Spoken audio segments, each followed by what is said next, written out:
to the Grow with Cara show. Today we continue our interview series with successful attorney marketers. We're taking a close look at what's working, what's not, the specific steps these attorneys took to get to where they are. And remember, these are simple steps that you too can follow to get on a similar path to growth. Okay, let's do it. Today, our special guest is attorney Jessica Ornsby. Jessica is the managing partner at Ornsby Dozier, a Maryland and DC firm specializing primarily in family law matters, as well as some civil rights stuff. We're excited to have her here today. Welcome, Jessica. Thanks for joining us. Hi, it's such a pleasure to be here. Thank you for having me. Yeah, so to begin, Jessica, tell us a little bit about your story. Why did you launch the firm, and tell us about kind of that journey? Sure. So after I graduated from law school, I started in big law, and I got really great experience, and I enjoyed the work that I was doing, but not necessarily the environment. So in April of 2017, I went out as a solo, and I started what was A&O Law Group. And I loved that. I loved the fact that I was able to be in control of how I was practicing. But as my firm grew, I realized that I was missing some of the collaboration that I had when I was in a larger environment. So I started looking at the possibility of merging. So I ultimately ended up merging my firm with the firm that one of my colleagues and friends has established around the same time I had opened my practice. And we formed Ornsby Dozier in January of 2022. Nice. It's like the best of both worlds. That makes Exactly. sense. Yeah, that's smart. So how big is the team now? So is it the 2 attorneys and support staff? Correct. Yes. So there are 4 of us permanently full-time. And in the summer, we have had interns and such. So this summer, we're likely going to have the same. Nice. And about how many open case files does the firm have now? As of this morning, we have 140 open. Nice. What's the revenue growth been like? I mean, I know you were solo previously, but what's the growth been like for you? Year to year, it's been between 35 and 29% of growth in revenue. So it's been a blessing to see it continue to grow even through COVID. That's great. So what are you attributing that growth to? How are you marketing the firm? I attribute a lot of the growth to, frankly, tightening up billing requirements for clients. I did a lot of stuff for free, just, but as you grow, you have to make payroll, right? Yep. And I've also have tried a lot of different things for marketing, and I have found that social media for me really just makes the most sense and provides me the most leads. Yeah, let's get into that. So social media, you're very active. You're at DMV_lawyer on Instagram, where you have more than 11,000 followers. Is social media a sizable lead driver for the firm then? It is, yes. So every once in a while, I look at who's following me, where they live, and the majority of my followers are in the DMV area. So my content is reaching people who could potentially be clients. I also utilize TikTok. I have around, I think, 4,500 followers on there. And that I have no clue, like the demographics. I mean, they could be high schoolers and people in California, I don't know. But what ends up happening is that other attorneys see my content. And so I think I'm more front of mind when it comes to especially family matters, because I primarily speak on those types of issues. So how are these leads coming through? Are they direct messaging you on Instagram? Are they commenting on your videos? Are they calling the firm? Since it's usually sensitive matters, most of the time people will DM me. I do have a link in my bio that allows you to schedule a consultation. And so I often do get consultations scheduled directly from Instagram. TikTok is a little different. It's a whole nother world over there. It's more in the comments, like, can you help me? So I have to do a little bit more work in terms of directing people to properly engage me in a consult. And then also what I have seen happen often is someone will forward my video to someone who's having a similar issue. And they'll say, oh, my friend sent me your video, or another attorney saw this content and thought I should reach out to you. Oh, yeah, that's smart. That makes a lot of sense. Tell us about your start on social media. Which platform did you use first? Were you using Instagram and TikTok at the same time? I was not using TikTok. I hated TikTok at first. It seems so intimidating. Like, I'm not cool.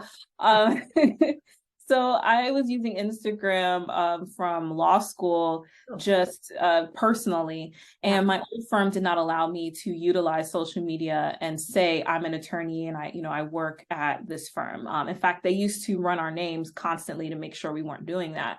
Wow. So my Instagram was purely personal. It's pictures of me and my son. And then as I started to brand myself, I said, look, like the people who are following me know me, and these are the best people to speak on my behalf organically. So I switched over probably in 2018, I think is when I started making it just almost exclusively professional. Last year is when I started using TikTok and, starting with 0 followers. So I don't even know where these people came from, but it's been pretty cool to see that. With TikTok, it seems like if you get one video that kind of goes viral, then your followers start to grow from there. Can you pinpoint one video, one of the early videos that got more views for you? Yes. I had a video about child support. So child support is a hot button topic, and people either love it or hate it. And so I had a video where a guy was saying like he was broke and he couldn't pay child support, but he was making a lot of money. And so that one picked up a lot of steam. I've had one recently that went viral where I was saying if you don't want to pay child support, don't have a baby. So that I think is what picked up on TikTok. And then on Instagram, Reels, I think, have helped because you get a lot more engagement I'm seeing in terms of accounts that you're organically reaching through the Explore page. And it seems like the algorithm likes Reels better. Yeah. So I think that's kind of been the shift for both. Yeah. So how are you mentioned your Instagram followers are heavily local. They're in your area. How did you cultivate that? Were you specifically somehow targeting geographic areas, or is it just the content that you're sharing? So back in, I believe it was 2018, when I started taking Instagram more seriously, I would every once in a while pick a post and promote it. And I had a filter for, I think I said like legal or something. And I only wanted people in the DMV area. That I thought was helpful because it allowed people to see my page. But when I looked at the analytics, I wasn't really getting any like new followers or anything. So I stopped promoting those posts. But I think what happens is if you have 10 people from like your high school who are following you, then you end up being recommended to their followers who are likely also local.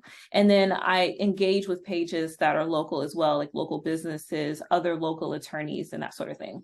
Smart. So you're actually pulling back from the boosted posts at this point. Correct. Yes. Oh, okay. I haven't done that in a while because it just, I didn't see any return. You might get more likes, but in terms of more engagement, it isn't always there. So you grew, for the most part, you grew the follower base organically? Yes. Yep, yep. And what about kind of more traditional social ads? Are you running anything like that, either on Facebook or Instagram? I used to run ads on Google. And just as an experiment, I said, okay, I'm going to spend $1,500 this month on Google ads. And it was the worst thing I'd ever done. It was such a waste of money. All that happened was I had the phone ringing constantly, but it was people who, are you a lawyer? I need a free lawyer, no real leads. So I do not recommend running those types of ads. But if you see a page that a lot of your followers are engaged with or may reach people who you would like to be your client, maybe running ads on their page, I think makes sense. So I have done like collaborations or interviews with pages where I believe their followers would be interested in the things that I have to say. Oh, yeah, that's smart. That makes a lot of sense from a partnership standpoint. So did you, let's kind of start with back at the beginning again. Did you start with a videographer? Are you shooting the videos? What does the production look like? The production now is pretty rudimentary. When I first started, Oh man, I had like my Canon and I had lights and oh, it was amazing, you know. But what ended up happening was it became stressful for me because I'm still running a practice. And unless I was going to commit to carving out like a day a week to doing production stuff, I was going to fall behind and ultimately like fail my following. So what I've started using is my iPhone and a tripod. And every once in a while, if there is something that I think should be more robust, then maybe, you know, do a little bit more with lighting and stuff. But typically it's my front camera and I'm in my car or I'm in my office or, you know, because I also want to make sure I'm responsive to what's going on. So like Kanye West, there's a lot going on. If there was something that I thought was relevant to my practice, I don't want to be hindered by having to do a full production. Now, in terms of photography, like professional photos, I do use a photographer for that. And I believe that that allows me to have the best quality photos and the best representation of me. Are you handling the editing of the videos? Are you doing that too? Nice. Adding captions and all of that Yes. stuff. Nice. My son actually has taught me a lot. Nice. So he's 13. That's And great. he has a ton of TikTok followers. And so Oh, he's like, Mom, do this, do that. So that's a great resource for sure. Yeah, that's great. What topics did you begin with? Is it, you know, how did you kind of figure out the content that was really resonating and you know, helped you kind of ramp up? So I've always spoken on family issues, and I also was speaking on landlord-tenant related issues. I've shifted more towards co-parenting discussions because I feel like that allows for more discussion and for more real-world applicability.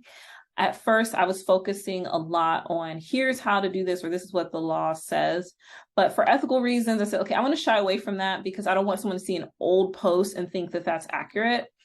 Um, Instead, leaving that for, you know, if you want to have a consultation. But now it's okay, here's this issue.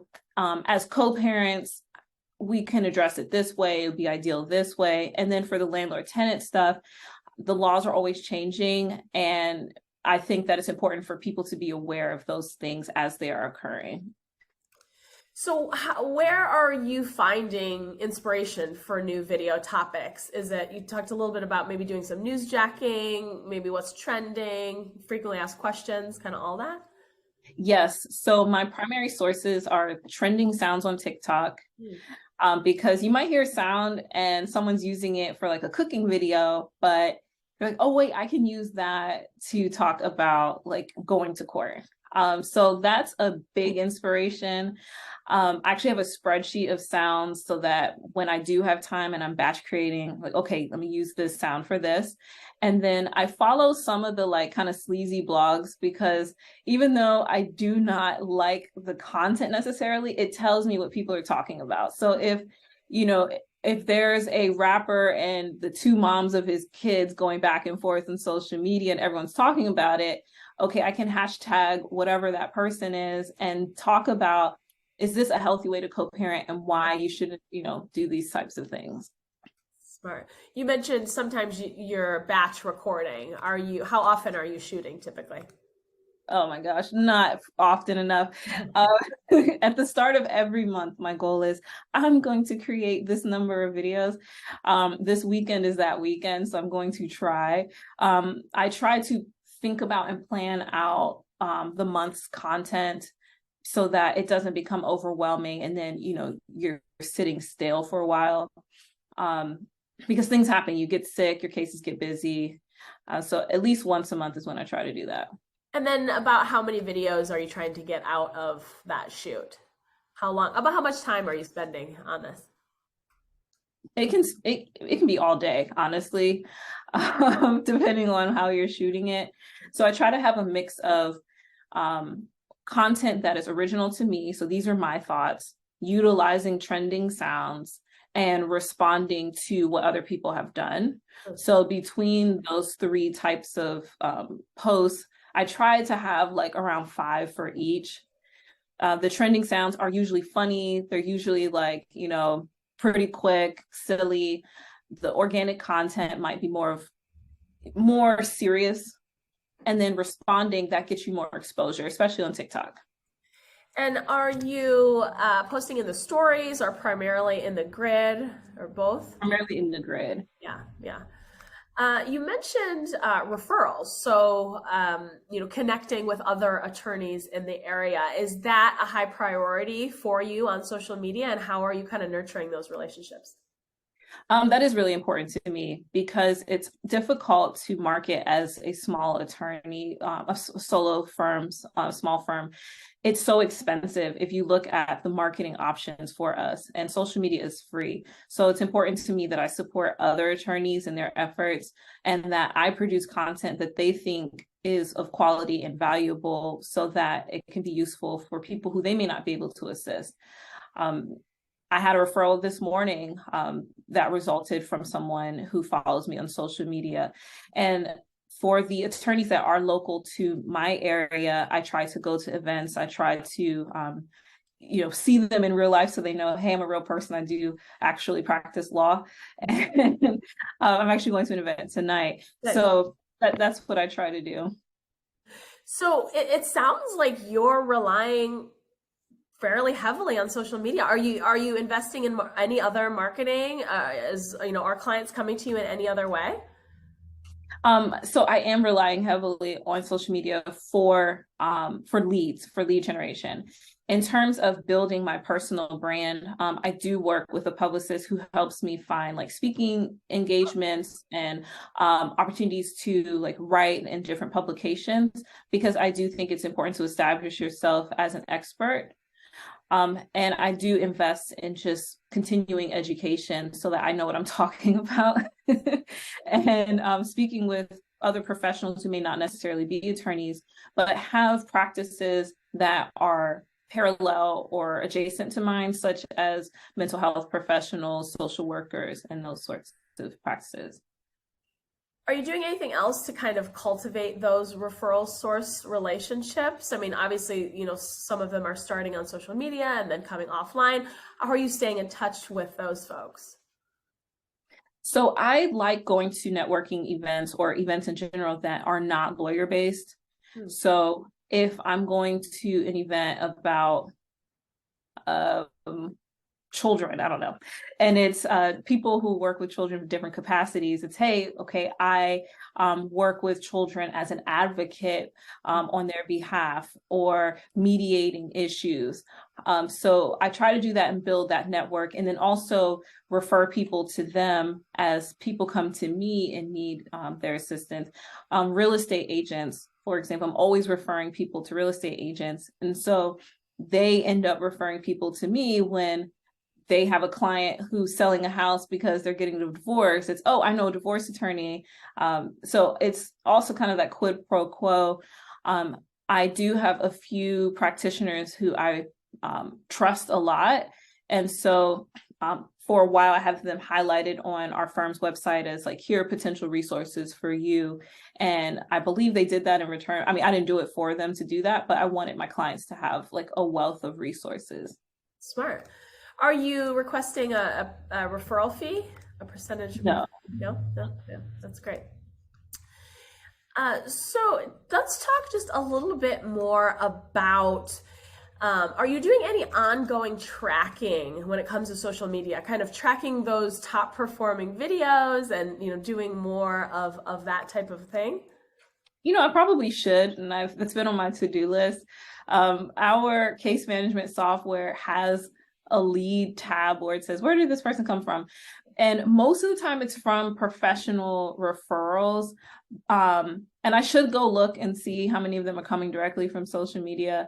But I do look to see which videos have had the most engagement and to try and understand why, so I can duplicate that in the future. Okay, so how much time are you spending actually engaging with folks on social media? So obviously producing the videos takes time, editing, posting. How about the actual interaction? So I try like the first hour after posting to actively respond to people. That's something I actually want to be better at. But again, it's challenging because most of the time I am posting sometime during the workday, because it's when you get the most engagement and I have to actually work. I have made more of a commitment to make sure that, I respond to all my DMs as much as I possibly can, because that can become overwhelming. It's sort of like having another email account. So I would say, a couple of hours a week total, but it really does vary just depending on what my workload is. I mean, that's how you and I connected. You responded immediately to a direct message when I reached out. Yeah, so I know that you're on it. What about your intake? Are you handling all of that as well? Is your team supporting you in that way? I have a great team. I love them so much because they do help with that tremendously. So I do all of my consultations. If a client decides that they do want to onboard and they sign their engagement and pay the retainer, then my team, they pick up from right there in terms of getting everything teed up for us to start whatever it is that we're doing on their behalf. Nice. So Jessica, before we wrap up, I always like to ask, if a lawyer watching only has time to adopt one, maybe two of your tips, what would you recommend? I would recommend finding something that you like talking about, that you do not have to spend a lot of time gathering information to discuss, and just consistently produce that content. Don't worry about if it's trendy, if people are going to watch it. Don't even worry about the analytics. Just worry about being present in a way that works for you. So if posting once a week is what works and you want to talk about DUIs, then do that. Once a week, you talk about DUIs and grow from there. I wouldn't worry about all of the, like, you must post at this time and on these days and all of that, because at the end of the day, unless you have someone who's managing your social media for you, it has to be in a way that you can manage. Jessica, how did you find your voice initially on social media? Were you always confident in front of the camera, or was that a process? I was terrible. I actually have a friend who, we all have that one friend who kind of keeps us in check. And he said, Jessica, I hated watching your videos at first, but you've gotten so much better. And I'm like, well, thank you. Remember, like, that's something I had to remember, was that most of the time if people are watching, it's because they want to see you and they're not there trying to criticize you. So once I got over that and felt confident that I knew what I was talking about, then I started to feel more comfortable. And as a woman, something that I felt the most insecure about was, oh, my makeup's not done, my hair isn't, whatever. When I started just showing up how I am, I realized people actually don't care if you're wearing lashes and, eyeliner and all of that. And so it was just making myself remember that people in general want to see you in a positive light. And that's how I overcame, like, my initial fright of being present online. That's great advice. And just keep doing it, right? Just keep trying, keep getting through it. It'll get slowly better and better, right? Exactly. Lots of good stuff from Jessica today. Let's break it down. Here are the primary takeaways that I see from this interview. Number one, social plus referrals equals low-cost success. I've heard from many of my guests that they're steadily growing their practices with two low-cost sources of clients, right? Social media and professional referrals. Time is required for both channels, of course, but when you have more time than money, social media and professional referrals, those should really be your go-to marketing channels.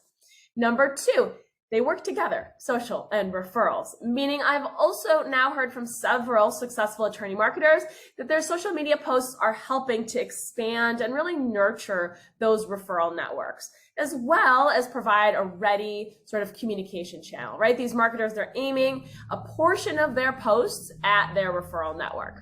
Makes sense?